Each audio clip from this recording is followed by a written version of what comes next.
මම මේ වීඩියෝ එක කරන්නේ PTE ටෙස්ට් එක පළමු වතාවට කරන අය වෙනුවෙන්. හරි. ඉතින් මේකේ අන්තිම පාර්ට් එක තමයි ඔයා PTE ටෙස්ට් එකට ඩේට් එක බුක් කරගත්තට පස්සේ ඔයා ටෙස්ට් සෙන්ටර් එකට යනකොට ඔයා මොනවද දැනගෙන ඉන්න ඕනේ කරුණු කියන එක. මම මේක කරන්නේ මම නැවත වතාවක් කියනවා දෙවෙනි තුන්වෙනි වතාවට PTE ටෙස්ට් එක කරන අය වෙනුවෙන් නෙවෙයි. පළමු වතාවට PTE ටෙස්ට් සෙන්ටර් එකට කවුරු හරි යනවා නම් එයා දන්නේ නැහැ PTE ටෙස්ට් සෙන්ටර් එක ඇතුළේදී ඇඩ්මිෂන් ප්‍රොසෙස් එක කොහොමද වෙන්නේ කියන එක. ඉතින් ඒක තමයි මම මේ වීඩියෝ එකේ අන්තිම කොටසේ මේ කොටසේ මම සාකච්ඡා කරන්නේ. ඔයා දැන් අපි කියලා දීපු විදිහට ටෙස්ට් එකට බුකින් එක දැම්මට පස්සේ සමහර වෙලාවට ඔයාට SMS එකක් ඇවිල්ලා තියෙයි ඔයාගේ ෆෝන් එකට ඔයා ටෙක්ස්ට් මැසේජස් වලින් මේක රික්වෙස්ට් කරනවා නම් ඒ වගේමයි ඔයා PTE ටෙස්ට් එක බුක් කරාට පස්සේ ඔන්ලයින් ඔයාට ඊමේල් එකක් එනවා. මෙන්න මේ ඊමේල් එකේ දාලා තියෙනවා ඔයාගේ ටෙස්ට් එක පටන් ගන්න වෙලාව අරගෙන ආ යුතු ඩොකියුමන්ට්ස් මොනවද කියන එක. හරි. සරලවම මේ ඊමේල් එකේ තව දාලා තියෙනවා ඔයා පැය භාගයකට කලින්වත් මේ PTE ටෙස්ට් සෙන්ටර් එකට ඇවිල්ලා ඉන්න ඕන කියන එක. හරි. දැන් ඔයා පැය භාගයකට කලින්වත් මේ ටෙස්ට් සෙන්ටර් එකට යන්න ඕනේ. මේ යන්නේ වෙන කිසිම දෙයකට නෙවෙයි ඔයාගේ ඇඩ්මිෂන් ප්‍රොසෙස් එක කරගෙන යන්න. ඒකට තමයි මේ යම්කිසි කාල සීමාවක් මෙයාලා දීලා තියෙන්නේ. එතකොට පැය භාගයකට කලින් ඔයා එතෙන්ට ගියාට පස්සේ එයාලා ඇඩ්මිෂන් ප්‍රොසෙස් එක පටන් ගන්නවා. මුලින්ම ඔයාගේ පාස්පෝර්ට් එක යාලා ඉල්ලගනි. මෙයාලා පාස්පෝර්ට් එක ගන්නවා. පාස්පෝර්ට් එක අරගෙන ඔයාට කියලා ෆෝම් එකක සයින් එකක් දාගනි. ඊට පස්සේ ඔයාට තියෙන්නේ ඉඳගෙන ඉන්න. අවශ්‍ය ප්‍රමාණයට යාලා පුටු දාලා තියෙනවා. ඔයාලට ඉඳ ගන්න තියෙනවා. ඔයාලට තියෙන්නේ ඉඳගෙන වෙන දේ දිහා බලාගෙන ඉන්න. මෙහෙම ඉඳගෙන ඉන්නකොට ඔයාලා එක එක්කෙනාගේ නම් කියලා කතා කරනවා. ඒ කතා කරන්නේ ඔයාලගේ ඇඩ්මිෂන් ප්‍රොසෙස් එක ඉස්සරහට කරගෙන යන්න. මේ විදිහට එක එක්කෙනා යාලා ගෙන්නලා එයාලා පළවෙනියටම කරන්නේ ඔයාලගේ ඩීටේල්ස් ටික හරියද කියලා චෙක් කරනවා. මේ ඩීටේල්ස් ටික හරියද කියලා චෙක් කරගත්තට පස්සේ ඔයාලගේ අත් දෙකේම පාම් එක එහෙම නැත්නම් අල්ල මෙයාලා අත් දෙකේම ස්කෑන් කරනවා. හරිද? මේ විදිහට ස්කෑන් කරලා ඉවරුණාට පස්සේ එයාලා තව ඔයාගේ ෆොටෝ එකක් ගන්නවා. මෙන්න මේ ගන්න ෆොටෝ එක තමයි ඔයාගේ PTE ටෙස්ට් රිසල්ට් ෂීට් එකේ පැත්තකින් තියෙන්නේ. හරි? මේ ෆොටෝ එකට අමතරව මෙයාලා ගන්න ඔයාගේ ඩිජිටල් සිග්නේචර් එක. මේ ඩිජිටල් සිග්නේචර් එක ඔයා ගහන්න ඕනේ ඩිජිටල් සිග්නේචර් පෑඩ් එකක් උඩ. හරි? ඔයා සමහර කට්ටිය මේක කලින් කරලා ඇති. එහෙම නැත්නම් සමහර කට්ටිය කරලා නැතුව ඇති. ඔයා ඔයාගේ ඩ්‍රයිවිං ලයිසන් එක හදාගන්න ගියා නම් එහෙමත් නැත්නම් ඔයා පාස්පෝර්ට් එක ඔයාගේ හදන්න ගිය අවස්ථාවක ඔයාලා මේ ඩිජිටල් සිග්නේචර් පෑඩ් එක උඩ සයින් කරලා ඇති. මෙන්න මේ විදිහට ඔයාලගේ ඩිජිටල් සිග්නේචර් එකත් මෙයාලා ගත්තට පස්සේ මේ process එක මෙතනින් ඉවර වෙනවා. ඇත්තටම මේ කරුණු ටික සම්පූර්ණ වුණාට පස්සේ මෙයාලා ඔයාලට දෙනවා ලොකර් එකක කී එකක්. මේ ලොකර් එකේ කී එක දෙන්නේ ඔයාලට ඔයාලගේ තියෙන පර්සනල් දේවල් ටික මේකට දාලා තියන්න. විශේෂයෙන් ගත්තොත් ඔයාලගේ බෑග්ස්, වොලට්ස්, ඒ වගේමයි ෆෝන්ස් මේ දේවල් ඔයාලට පුළුවන් මේ ලොකර් එකේ සේෆ් කස්ටඩි දාලා ලොක් කරලා තියන්න. ඒ වගේමයි මේ ලොකර් කී එක ඔයාලට පුළුවන් එක්සෑම් හෝල් එක ඇතුළට අරගෙන යන්නත්. ඔයාලට හැමතිස්සෙම මේක එක්සෑම් එක ඉවර වෙනකම් මේ කී එක ඔයාගේ ළඟ තියාගන්න ඉන්න පුළුවන්. හරි, ඊළඟ කරුණ තමයි ගොඩක් වෙලාවට මෙයාලා කියනවා ඔයාලගේ ෆෝන් එක එයාප්ලේන් දාන්න එපා. ඔයාලට ඒක ස්විච් ඔෆ් කරලාම දාලා අදාළ ලොකර් එක ඇතුළට දාන්න කියලා. මමත් ඒ විදිහට කරලා තමයි ඇතුළට ගියේ. මම හිතන්නේ මේවට ෆෝන් එකට එයාප්ලේන් දාපුවම සිග්නල් එන්නේ නැහැ. නමුත් සිග්නල් වලින් මම හිතන්නේ මේ ටෙස්ට් එකට යම්කිසි බාධාවක් වෙනවා ඇති කියලා මම හිතනවා. ඒ හින්දා වෙන්නේ නැති යාලා ඒ දේ කියන්නේ. මෙන්න මේ විදිහට මේ කටයුතු ටික ඉවරුණාට පස්සේ ටෙස්ට් ඇඩ්මිනිස්ට්‍රේටර් ඔයාලව ආයෙත් එක එක්කෙනා බැගින් ගෙන්නනවා. හරිද?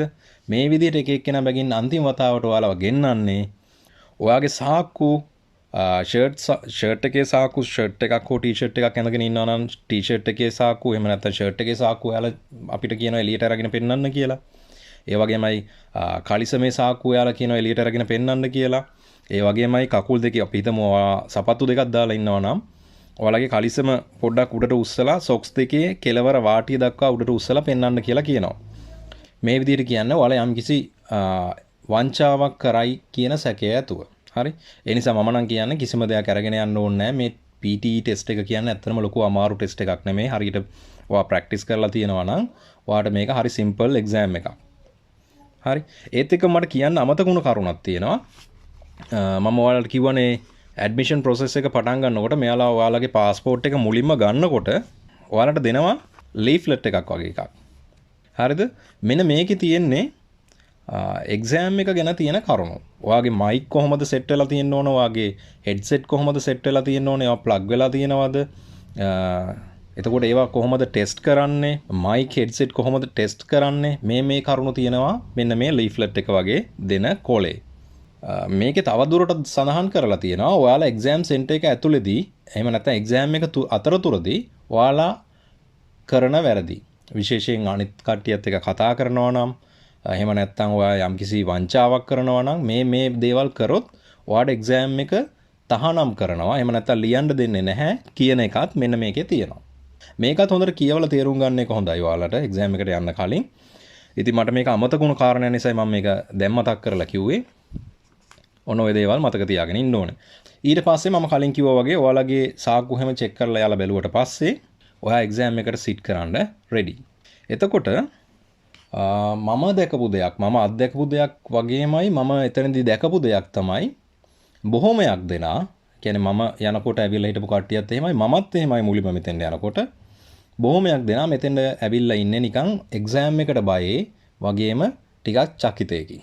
එතකොට මෙහෙම බය වෙලා හිටියොත් ඔයා එක්සෑම් හෝල් එක ඇතුළට ගියාට පස්සෙත් ඔයාගේ සීට් එකේ ඉඳගත්තට පස්සෙත් සමහර වෙලාවට පැනික් වෙන්න ඉඩ තියෙනවා.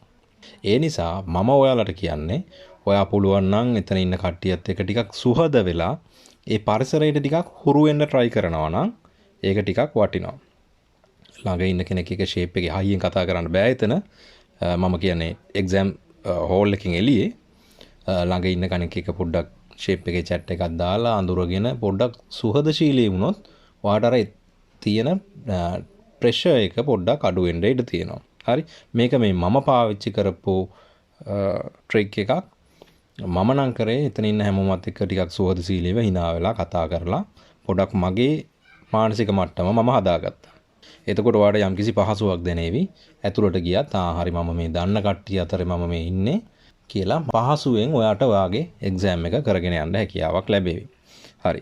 මේ සේරම දේවල් සිද්ධ වුණාට පස්සේ ඔයාලා එක එක්කෙනා ඔයාලගේ එක්සෑම් හෝල් එක ඇතුළට එහෙම නැත්නම් ඔයාගේ එක්සෑම් එකේ ඔයාට අදාළ සීට් එකට මෙයාලා අරගෙන යනවා.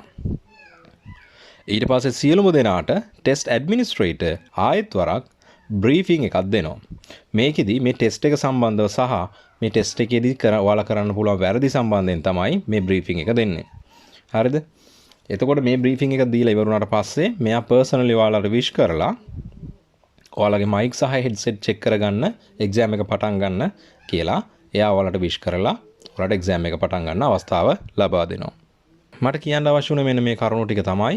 ඔයාලට යම්කිසි දෙයක් මට PTE එක්සෑම් එක ගැන සම්බන්ධයෙන් හරි ඒ වගේම PTE එක්සෑම් එකේ යම්කිසි දෙයක් සම්බන්ධයෙන් හරි ඔයාලට දැනගන්න අවශ්‍යයි නම් ඔයාලා මේ වීඩියෝ එකේ යටින් කමෙන්ට් කරන්න. ඔයාලගේ ප්‍රශ්න වලට මම උත්තර දෙන්න සූදානම්.